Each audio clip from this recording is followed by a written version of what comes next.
Imagine a world where Goku falls, where Vegeta bows, where Earth trembles under the iron heel of Frieza, the cold perfection of Cell, or the chaotic hunger of Majin Buu.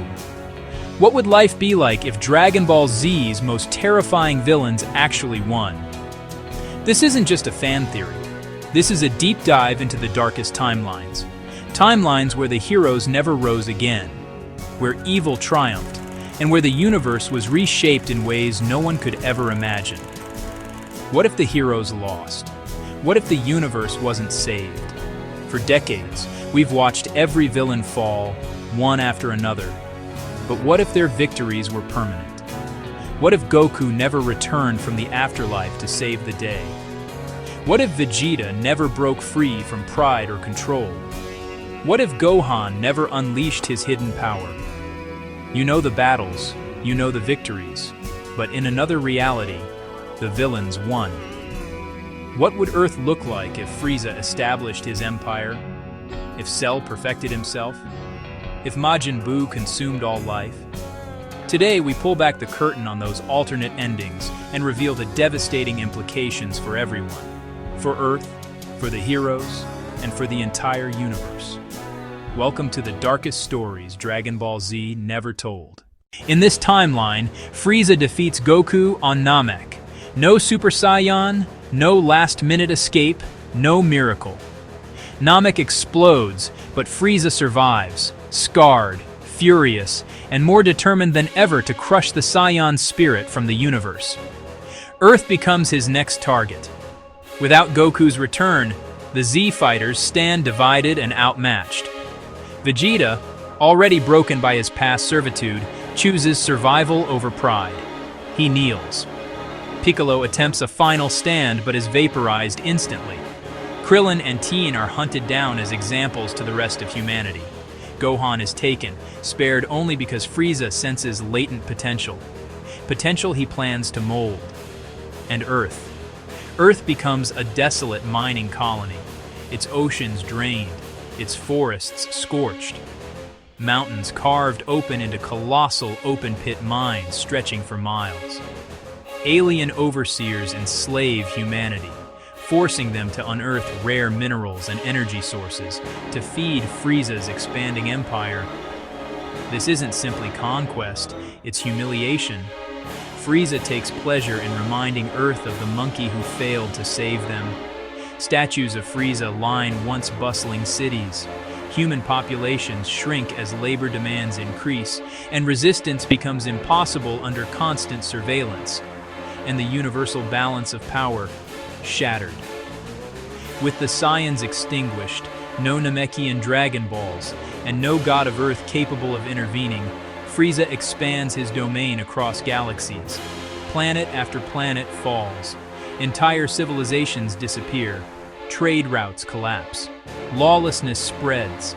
No one challenges the Emperor, not the Galactic Patrol, not rival warlords, not even the gods who observe silently, unable or unwilling to interfere. This is an era historians would call the Cold Dominion, a time when the universe froze under one tyrant's unchallenged rule.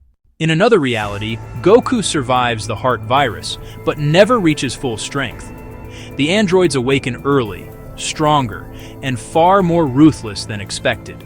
Without their strongest warrior at his peak, the Z fighters crumble. Dr. Gero's dream comes true. A machine-dominated Earth. Cities lie in ruins, not destroyed in nuclear fire, but in cold, systematic efficiency. Towering android sentinels patrol empty streets. Skyscrapers become metallic hives, repurposed as manufacturing facilities for new machines. Humanity doesn't go extinct, at least not entirely. Instead, the last survivors hide underground, deep in bunkers powered by stolen tech and fading hope. Every surface-level trip becomes a deadly gamble.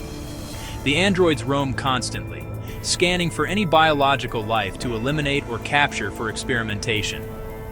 What makes this timeline uniquely horrifying is that resistance isn't impossible, it's meaningless. Without Goku, Vegeta, Piccolo, or Trunks, there are no Saiyans capable of standing against the androids.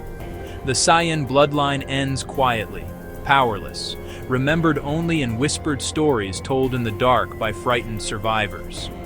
And potential new heroes? Never born, never trained, never awakened. The androids don't simply kill. They prevent anything from rising that might one day oppose them. Earth becomes a sterile world. Quiet, efficient, lifeless.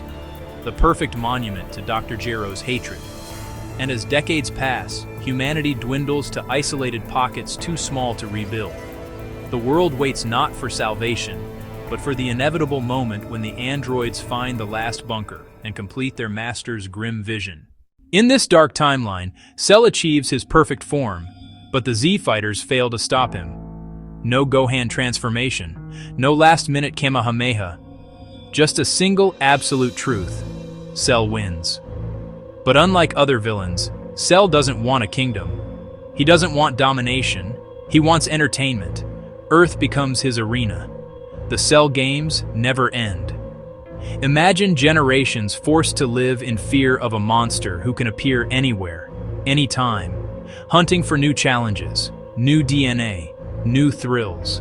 Cities rebuilding only to be obliterated again when Cell becomes bored. Heroes rising only to be absorbed. Children raised not with dreams of the future, but with the hope of simply surviving the next game. And the Z-Fighters? Twisted into something unrecognizable. Cell uses their DNA, Scion, Namekian, human and more, to continue evolving. Every new victory enhances his genetics and unlocks new power. And because there is no one left who can match him, his evolution becomes grotesque, endless, unstable. Earth itself becomes trapped in a loop. Hope rises, hope is crushed, and the cycle begins again. The most devastating part? Cell keeps humanity alive. He needs them, needs someone to watch, someone to fear him, someone to keep his games meaningful. Eternal suffering becomes his masterpiece. Across the universe, stories of Cell's world spread. Some come searching for glory, others hoping to stop him. All are absorbed. In this timeline, perfection isn't a form, it's a prison. Now imagine the opposite of cold logic and calculated cruelty.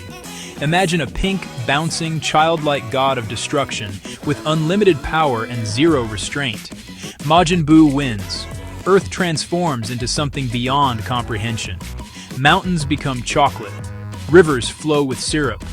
Buildings turn into gingerbread, marshmallow, and cotton candy. Trees sprout lollipops instead of leaves. Animals morph into confectionery versions of themselves, sometimes playful, sometimes predatory. And the people? Most are candy. Sentient candy. A living, breathing, terrified buffet. The few remaining intelligent beings, those Buu forgets, overlooks, or chooses not to transform, live in constant terror. One moment might bring joy and dancing, the next, a casual transmutation into a jawbreaker. Entire species across the universe are wiped out as Buu hops from planet to planet, turning everything into a sugary wonderland. Even the strongest beings, Kaioshin, destroyer-level warriors, cosmic guardians, fall to absorption or transformation. What makes Buu's victory the most disturbing is the unpredictability. Where Frieza rules with cruelty and Cell rules with purpose, Buu rules with whimsy. A godlike toddler with ultimate power. There is no rebellion because there is no pattern, no strategy, no hope of negotiation, no understanding of what might make him angry or bored. This universe becomes a twisted playground, forever reshaped by a being that cannot be reasoned with and cannot be stopped. Whether by Frieza's empire, the android's cleansing, Cell's eternal sadism, or Buu's chaotic appetite, each dark timeline ends in the same chilling conclusion: a universe without Goku, without Vegeta, without the Z-Fighters. The consequences stretch far beyond Earth. Planets that once depended on the balance provided by warriors and gods fall into destruction. Civilizations collapse under tyranny, machine domination, or cosmic chaos. Ancient races vanish, Interstellar alliances crumble. The Dragon Balls, once the universe's greatest safety net, are lost forever. This is what happens when heroes fail. It isn't just Earth that suffers, it's everything. Because in the Dragon Ball universe, the Z-Fighters aren't just protectors of their own planet, they're the universe's firewall against threats no ordinary civilization can withstand. Without them, darkness wins, not quickly, but inevitably. So the final, lingering question remains, what would truly be lost if the heroes failed? Not just lives, not just planets, but all hope, all stories, all possibilities of redemption, growth, or peace. A universe without its heroes is a universe waiting to be consumed by tyranny, by machines, by perfection, or by chaos. We've explored the timelines where the villains won, where the stories ended in tragedy, where hope was extinguished before it could ignite. But these dark possibilities show us something important. The reason Dragon Ball Z's heroes matter isn't their power level. It's their persistence, their belief that even in the face of impossible odds, there is always a way forward. These what-if worlds remind us that every victory was earned, every sacrifice mattered, and every moment where a hero stood back up, even when they shouldn't have, saved not just Earth, but the entire universe. So the next time you watch Goku rise, Vegeta push beyond his limits, or Gohan discover his hidden strength, remember, their victory wasn't guaranteed, and somewhere out there, in another reality, the villains won. Thanks for watching, and if you want more deep dives into alternate universes, let me know which villain's timeline you want explored next. Until then, stay curious, and stay powerful. Know more. Be more.